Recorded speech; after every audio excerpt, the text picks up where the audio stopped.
Oi gente, tudo bem com vocês? Espero que sim. Hoje eu quero falar sobre as dicas de aprender coreano facilmente e rapidamente por meio da minha experiência de aprender português.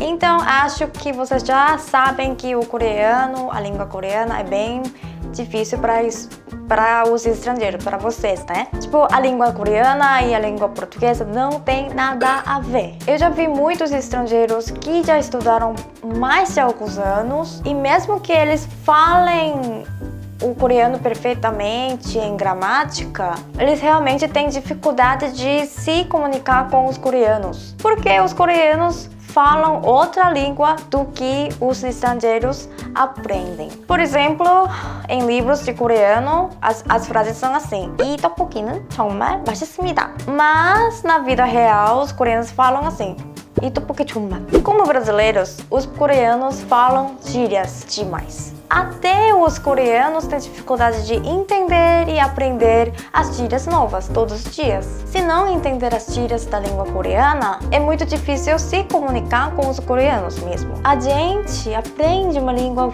estrangeira para se comunicar, né? Quando eu aprendi português, tive a mesma experiência. No começo, eu não falei português muito bem, nem hoje, né? Mas fiz amizade com os brasileiros, porque eles são legais. Pela minha experiência, passar tempo com os nativos o mais possível é o melhor jeito. Aí eu encontrava bastante amigos. Porém, o problema foi sobre as gírias. Eu nem entendia todas as palavras que os meus amigos falavam. Eu não podia perguntar para eles na hora porque isso pode atrapalhar, né? E eu não podia escrever ou notar. Então eu não tinha muita oportunidade de aprender gírias. Às vezes eu perguntei para minha professora, para as minhas amigas, ou às vezes procurei no Google. Porém não foi o suficiente. Precisei de um site, uma lista de gírias que os brasileiros usam todos os dias. Achei que vocês que estão aprendendo coreano têm o mesmo problema ou necessidade.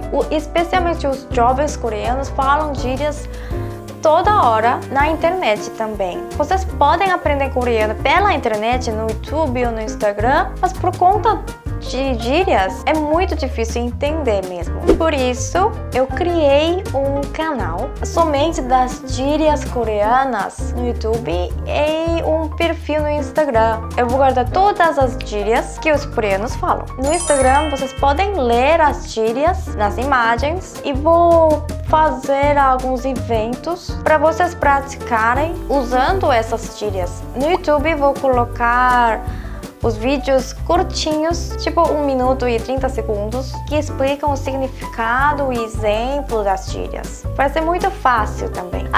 Esse canal vai ser em inglês. Achei que isso é melhor, porque tem muitos estrangeiros que querem aprender coreano também, né? Mas não se preocupem, eu coloco a legenda em português, tá? Gente, eu comecei esse projeto alguns anos atrás. Eu tava muito nervosa ou ansiosa de divulgar essa notícia nova no meu canal de português, sabe? Pensando, será que eles realmente querem aprender gírias coreanas? Ou será que eu consigo ensinar as gírias muito bem? Tipo assim, eu tô ainda ansiosa, mas eu comecei de qualquer maneira, né? Então eu achei que eu preciso compartilhar com vocês, meus amigos, meus amores, porque vocês sempre me dão muita força e energia. Se vocês quiserem aprender coreano facilmente e rapidamente com as gírias coreanas, se inscrevem no meu canal novo, K-Slang, por favor. Vocês vão gostar. Muito obrigada, gente. Se cuidem e até o próximo vídeo.